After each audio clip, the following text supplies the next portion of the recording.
In the dim glow of medieval candlelight, where shadows stretched long across stone walls and the world was ruled by superstition, beauty was not simply a matter of appearance. It was a matter of power, survival, and even danger. In an age where medicine was primitive and science was deeply entangled with myth, men and women alike clung to rituals that promised youth, charm, and allure.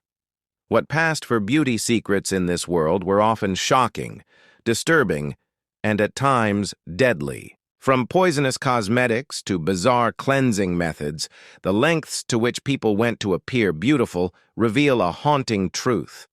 The pursuit of beauty has always carried a price.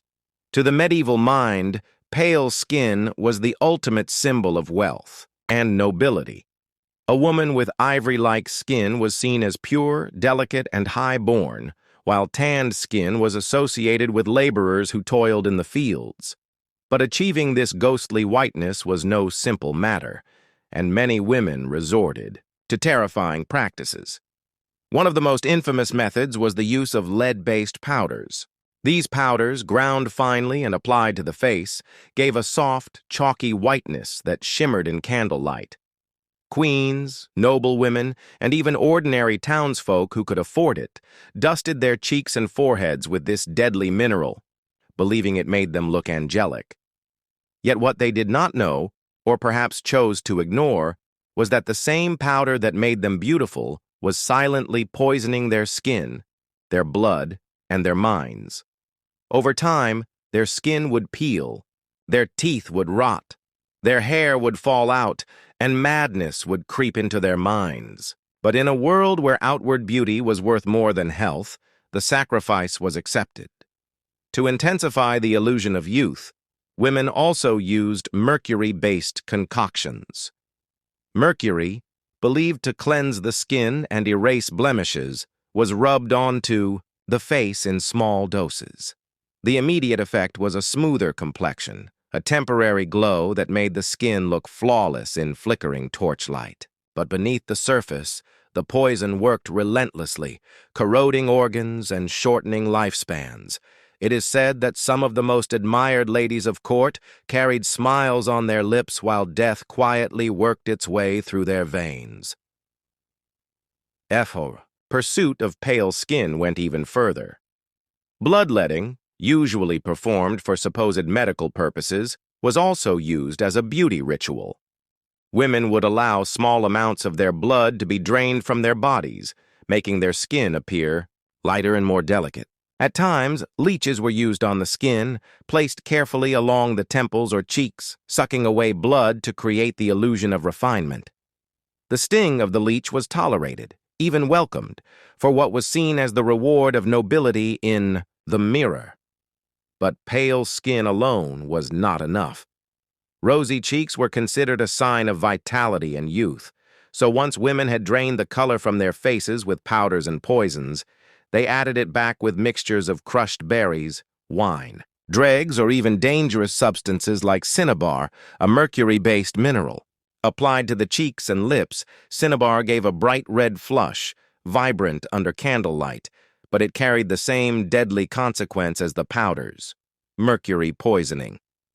In the courts of Europe, smiles and painted lips were dazzling, but they hid a silent truth. The very makeup that drew admiration was often the same that sent these women to early graves. Hair, too, held powerful symbolism. A woman's hair was her crown, a mark of beauty and fertility, and the fashions of the time demanded that it be long, shining, and carefully styled. But the obsession with high foreheads led to one of the strangest beauty practices of the medieval age. Women plucked their hairlines back, removing strands with tweezers, or even singeing them off with hot ashes, all to make their foreheads appear taller. In some cases, the eyebrows were plucked away completely, leaving the face smooth and blank, as this was thought to enhance elegance. Portraits from the era show noble women with strange, rounded foreheads and expressionless brows, an image we now find unsettling, but which was then the height of sophistication. To achieve golden or lighter-colored hair, women sometimes washed, Their locks with concoctions of saffron, alum, and even lye. These mixtures bleached and brightened the hair but also burned the scalp, leaving sores and bald patches. Some aristocrats went even further, covering their heads in cloths soaked with caustic chemicals, sitting in the sun for hours to bake the color in, enduring pain for the chance to look radiant. The pursuit of beauty was never gentle. It was a test of endurance. Cleansing the body was equally strange. In many parts of medieval Europe, bathing was considered dangerous, believed to weaken the body and invite illness. Doctors warned that too much bathing could let sickness seep into the pores.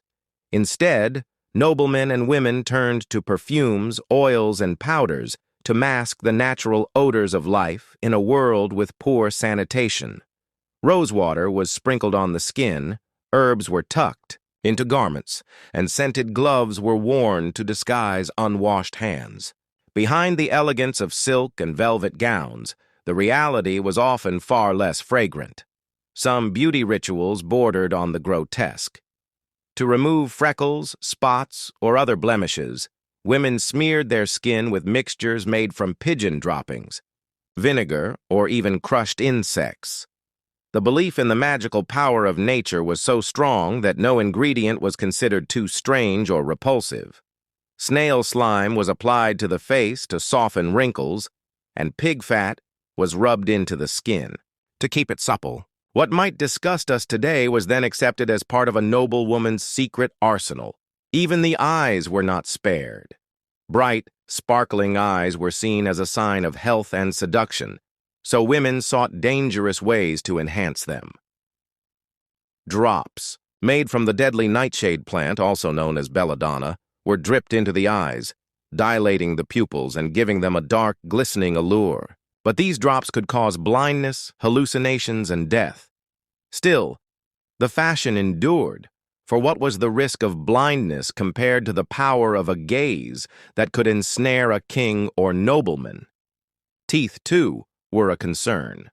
In an age before toothbrushes and dentistry, breath was often foul and teeth decayed quickly.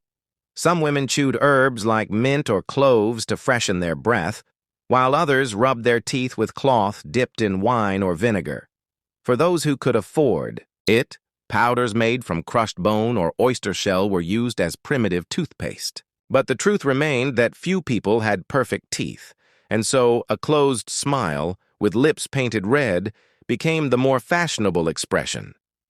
Beyond the physical, beauty in the medieval world was also tied to superstition and magic.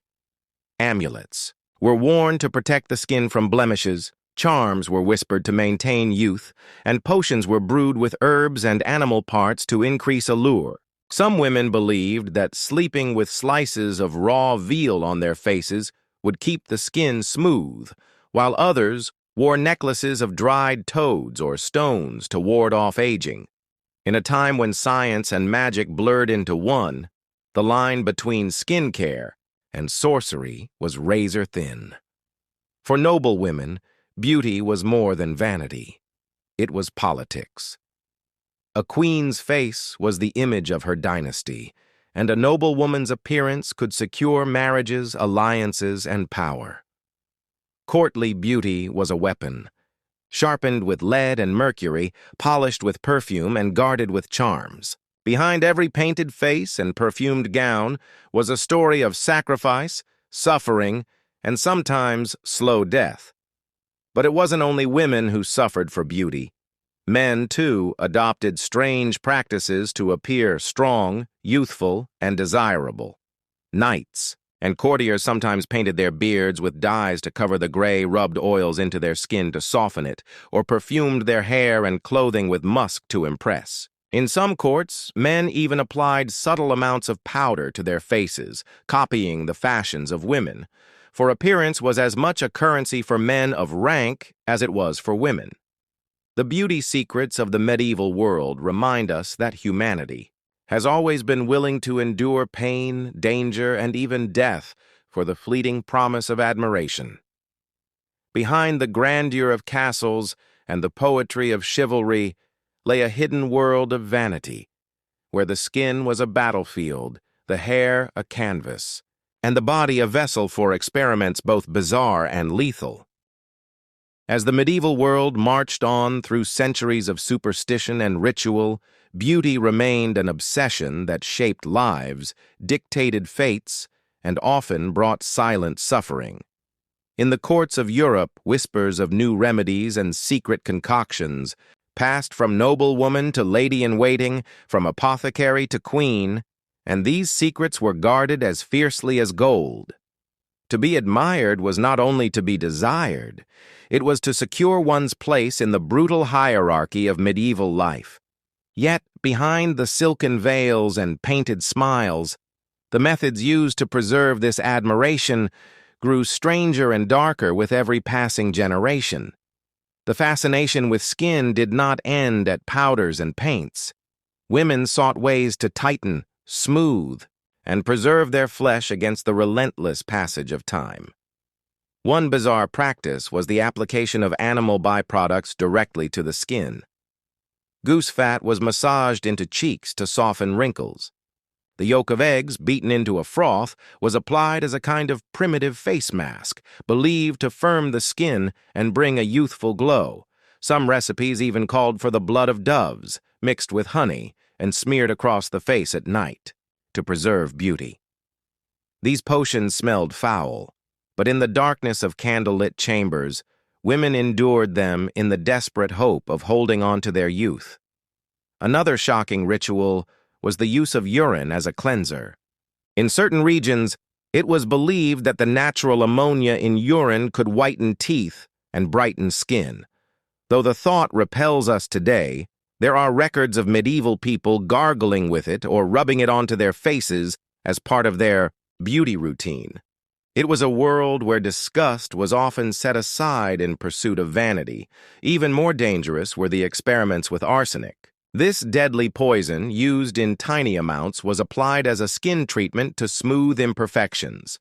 At first it worked, giving a pale and flawless finish that seemed miraculous. But over time, arsenic destroyed the body from within, causing illness, wasting, and death. Despite this, its allure persisted, and some of the most celebrated beauties of the era carried the shadow of arsenic in their veins. The medieval passion for beauty was not confined to Europe.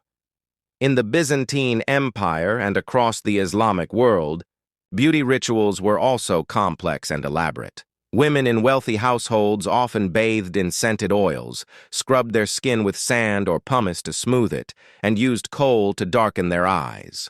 Kohl, made from ground minerals and sometimes even containing lead, was painted thickly around the eyelids, not only for beauty, but also for supposed protection against the sun and evil spirits.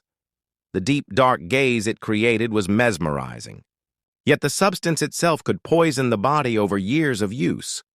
Perfume became another powerful tool of beauty.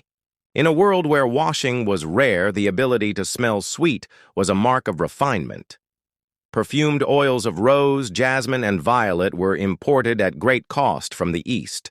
Women dabbed them onto their wrists, their necks, and even onto their undergarments, filling the air with fragrance wherever they passed. Men, too, wore perfumes, but theirs were often heavier, based in musk or amber, to project strength and masculinity.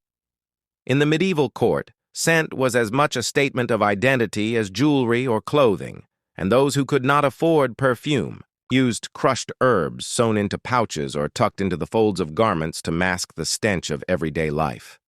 The dangers of medieval beauty rituals were not always immediate. Some women carried on their practices for years before the consequences appeared. A noblewoman might spend decades painting her face with lead powder, only to find her skin disfigured, her health failing, and her body trembling with weakness. Yet in her youth she would have been celebrated, her pale and glowing complexion praised in poetry and song. For many, the price of beauty was not questioned until it was too late. Hair continued to hold immense power as a symbol of beauty, and the lengths to which women went to style it became ever more extreme.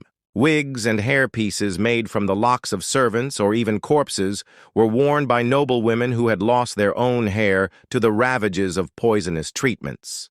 These wigs were perfumed, powdered, and shaped into towering arrangements that symbolized status and wealth. For men, beards and hair were oiled, curled, and sometimes dyed with herbs or minerals. Baldness, however, was mocked, and those unfortunate enough to lose their hair early often turned to potions made from animal organs, herbs, or even crushed insects in the desperate hope of regrowth. Perhaps the most haunting beauty practice of all was tied to fertility and childbirth. A woman's beauty was linked not only to her face and body, but also to her ability to bear children. To enhance their fertility and appearance, some women consumed strange potions made from animal hearts, ground bones, or herbs believed to carry magical properties. One practice even involved drinking mixtures made with powdered gems, diamonds, rubies, or emeralds ground into dust, believed to bring radiance and strength. Not only was this ruinously expensive, but it also shredded the insides of those who drank it, leading to slow internal death. Still, the promise of beauty and power outweighed the silent agony that followed. Superstition wrapped itself tightly around these rituals. In some regions, women whispered incantations as they applied cosmetics, believing that words of magic would seal the charm into their skin. Others prayed to saints or left offerings at churches, asking for divine blessing to preserve their youth. Holy relics were kissed or touched to the skin in hopes of warding off wrinkles and illness. Beauty was not seen as separate from the spiritual world. It was entangled in faith, fear, and magic. Even sleep was treated as a battlefield for beauty. Women bound their faces with cloths at night to keep the skin smooth, pressed slices of raw meat against their cheeks to prevent sagging, or lay with their heads elevated to keep blood from rushing into the face and forming wrinkles. Bed sheets were sprinkled with herbs like lavender and sage, thought to purify the body and preserve freshness. In castles and cottages alike, the night was filled with strange rituals meant to guard against the slow erosion of time. The medieval obsession with beauty also gave rise to an entire economy. Apothecaries and traveling merchants sold powders, oils, and potions, many of which were fraudulent or dangerously concocted. Quacks and so-called wise women promised miraculous transformations, selling jars filled with crushed beetles, snake skins, or herbs mixed in wine. The wealthy could afford the most elaborate concoctions, but even peasants sought simple remedies, applying mud masks, scrubbing with salt, or rubbing their skin with garlic to ward off blemishes. Beauty was not only for the rich, it was a desire that spread through every level of society, though its expressions varied greatly. What unites all these practices is the haunting truth that beauty in the medieval world was rarely natural. It was carved, plucked, painted, burned, poisoned, and prayed into existence. The ideals were rigid, and the methods were merciless. To appear pale, smooth, and youthful was to wield a kind of power that could shape marriages, alliances, and even kingdoms. But the cost was staggering, not only in wealth, but in health and in life itself. As we look back today, it is easy to recoil at the thought of smearing lead across one's face, dripping poison into the eyes, or binding the skin with raw animal flesh. Yet in these acts, we glimpse a truth that has not changed through the ages. The human desire to be admired, to be loved, and to be powerful through beauty is timeless. The medieval world simply carried this desire to shocking extremes, crafting rituals that remind us of the danger hidden behind the pursuit of perfection. Within the echoing halls of castles, the narrow streets of towns, and the quiet chambers of cottages, medieval men and women performed these rituals by candlelight, unaware or unwilling to face their true consequences. For them, beauty was not only skin deep, it was fate itself, dictating how they were seen, how they were treated, and how they would be remembered. And so they painted their faces with death, perfumed their bodies with disguise, and whispered to the night for the blessing of eternal youth, leaving behind a legacy of secrets that still shock us to this day.